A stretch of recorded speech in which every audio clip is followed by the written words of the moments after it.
Hey there, gamers. Gaming Samurai here, and today we're talking about Cyberpunk. Just kidding. Let's get right into this Dreamcast video. Why fans hate Cyberpunk 2077. 77 and how a lot of fans are currently pissed at the game and very annoyed by the developers. But this all comes down to the fact that I feel like when it comes to Cyberpunk, they have a very unique fan base because Cyberpunk itself has been completely reinvented in the last 5 years. I mean, it's weird to think about the fact that this game was so busted at launch, they actually had to remove This whole video screams clickbait energy, by the way.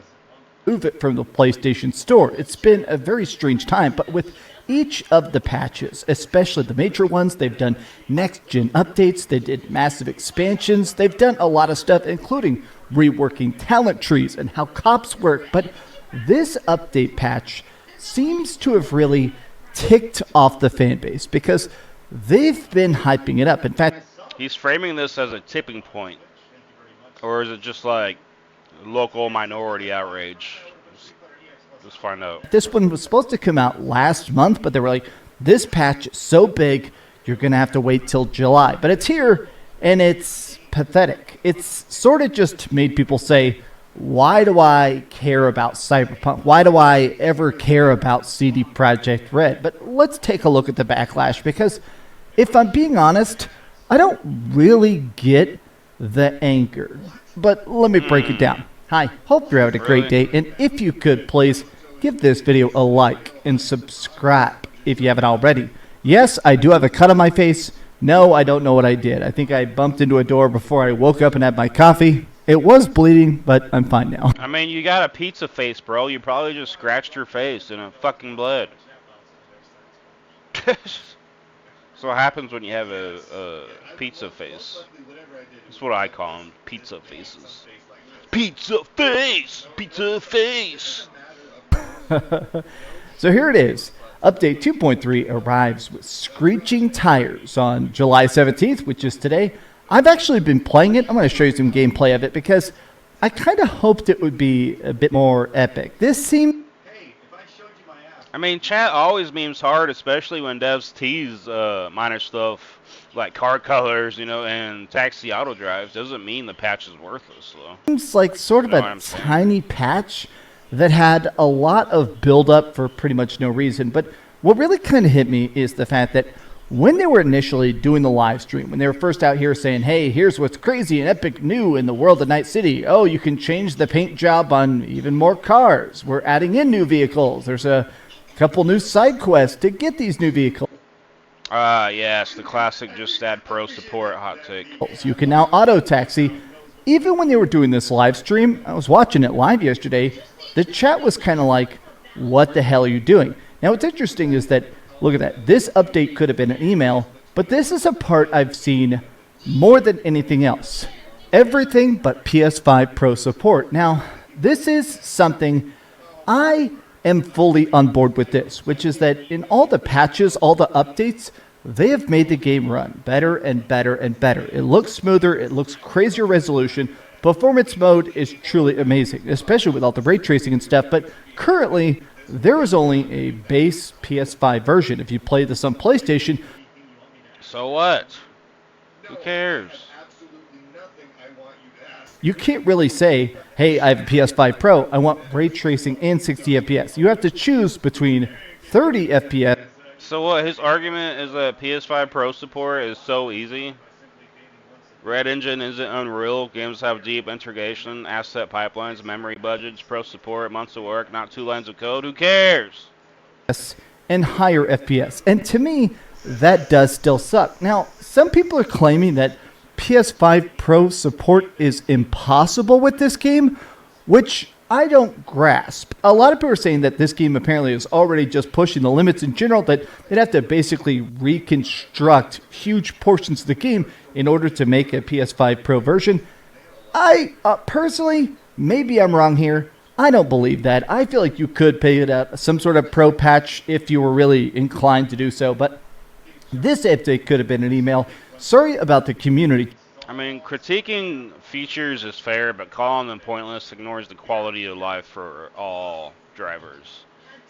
Slow auto drive, maybe, but cinematic camera and VRR are real improvements, bro. Chooms, they're entitled. They expect you to give us DLC-sized updates when they should have expected a smaller update. Literally, all of the comments, though, are just hating on every aspect of this. Where's male V? Female V got to be the most horrible. I mean, VRR lets the game run at 45 to 70 FPS, you know, the sweet spots. It's a huge deal on TVs. FSR 3.1 on PC brings massive visuals. Yeah, he minimizes the shit. Horrible looking NPC. There's a lot of these comments about female V. I don't get that. Honestly, I think the character looks fine. I always customize my character to have crazy purple hair and cool lipstick and stuff. So no matter what, it's going to look like my V is going to look cool, even if the trailer V looks stupid. Female V gets uglier every time I see that thing. Calm down, people. Oh my God.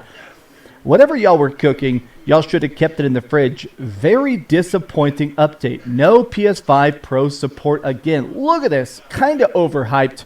New Game Plus must be a non-starter. What do you expect from Twitter, bro? This is something I've seen people talking about a lot, which is that this game has made probably billions of dollars. It sells and sells and sells. On every platform, it just constantly sells. It seems like the DLC is one of the most popular DLCs. So basically, he's mad.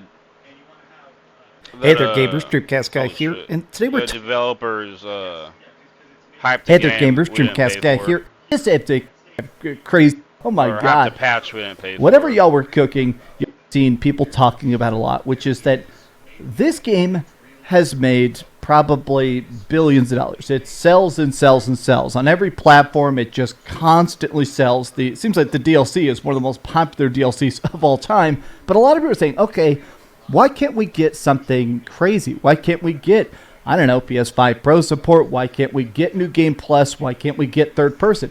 They even actually replied to a tweet here saying, add third person. Sorry, we have no such plans. Now, this, look at that, PS5 Pro upgrade, New Game Plus. I think it's interesting that this is not... I thought there was New Game Plus. Was there not? Huh. Outsiders complaining about it. You know, there is a thing where sometimes I'll see a group that's not really part of the fan base. People that are just sort of like invading a space and saying, oh, change the game to fit my preferences. I find it interesting that this is... freaking Cyberpunk fans, people with Cyberpunk freaking profile pictures, specifically saying these are the features we want, and they're just saying no. Bro, it's just a small patch, bro. Some like performance and UI tweaks. You can't expect everything, man, and when this is ridiculous. Now, what's actually in the update? We call this hard discount syndrome. It's a pretty common fan trap. You know. What is making this thing so worth the hype, the countdown, the delays? Well, here it is. 4 new vehicles. 3 of them have tiny quests to unlock them. The 4th one is basically like a tank. There's now a bulletproof car. New Deliman taxi service. Yeah, that's pretty cool. Ooh, I can't wait for that one. Yes. Cinematic camera while driving. I'm going to test out that while I'm showing you this. I actually tested it. Let me show you that. You can now auto drive. While you're auto drive. Dreamcast, we don't believe you play games unless you show us your controller, bro. You got to show us your controller, man. Otherwise, you're not a gamer, bro. It'll do this cinematic camera. Honestly, the auto drive is incredibly slow. You're definitely much better off. A trip that would take you driving about 45 seconds takes the game driving about 3 minutes. Auto drive also seems to just get stuck constantly. It doesn't seem to understand traffic and stuff. So that cinematic camera, in a lot of ways, kind of just ends up highlighting the bad driver AI. VRR support for consoles, FSR and FSR 3.1 for PC. This basically, this stuff here, is more stuff to optimize, to make it look better and play better, right? The VRR support I've seen some people sort of claiming this is in place of the PS5 Pro. That basically variable refresh rate makes it where it can have those weird increments of frame rate instead of just being 30, 60, 120. Instead of being these specific increments that your TV can handle, it can basically see through your HDMI what your TV is able to do. And if you can do those weird frame rates, 45 frames a second, 70 FPS, stuff like that, it will actually run at that frame rate. This update now allows you to do VRR on both PS5 and Xbox. That's, I guess, kind of cool, but I still wanted that big thing. To me, I wanted something that would make a mix of quality mode and performance mode, and now I guess they're basically confirming that we're never, ever going to get that. Oh yeah, photo mode improvements. Now, I tested this out. You can now do all sorts of tiny stuff. You can put in extra characters in the middle of photo mode. You can... I don't know about y'all, but I've already moved on from this game, bro. I beat it. Like, I'm done with it. Are people just going to, like, keep playing it forever and cry about when an update's not good enough for them or a patch? There's so many other games to play, bro. Yeah, it's a decent game, but fuck, dude. Come on. You can do little tiny stuff like that. I don't know. This patch to me is strange because I think they realize the backlash is here. And I think it's interesting because a lot of people were expecting another expansion, another tease, another something. What? I never heard of nobody expecting that. Big. We're But vibing, I guess. the reason I feel like that is a bit unfounded is just because CD Projekt Red right now is working on Cyberpunk 2. They've officially confirmed that publicly. It's not like a leak. They've publicly said Cyberpunk 2 is in the oven, and they're definitely deep in development on The Witcher 4. Right now, I believe, from what I've read, these patches... I would have been fine without another Cyberpunk. It would have been nice to see, in my opinion, it would have been nice to see a whole new IP, and then make a new Cyberpunk, like, 4 or 5 years from now or something. I would have been happy with that, but I'm sure some people might disagree. And that's fine, you know. We got Witcher, a new Witcher coming out. Which, what do you guys think about the new Witcher? Let me know in the comments. I'm curious if you guys like the series or what. Something that bugs you about the game. are not even technically the A team or the B team. They're like an outside C team. They're basically being directed by a lot of the CD Projekt Red team are basically having outside studios make these extra patches. Johnny Silverhand will be sitting next to him in the car smoking a cigarette. Stuff like that, I guess, isn't that big. But I'm in the frame of mind where, as a person that hates... Look, man, this video was kind of a shit one to do a reaction to. It's just bitching about a free update that nobody should be bitching anyway. They've worked on this game for so long by now. They have not stopped working on it since release. We should be grateful for whatever else they do on it. They ain't gotta do shit. The game's already good. People replay the shit out of it, man. So, I don't know. I'm gonna skip the whole keep dreaming shit. You know, it's fine. Oh, I don't know. Thanks for watching, guys. I'm gonna go play some Marvel Ultimate Alliance 2. I just started that last night, and it's pretty cool as hell. I'm gonna be running around as Juggernaut, tearing some shit up. If you want to jump in and stream sometime, I'll be on tonight. See you guys later.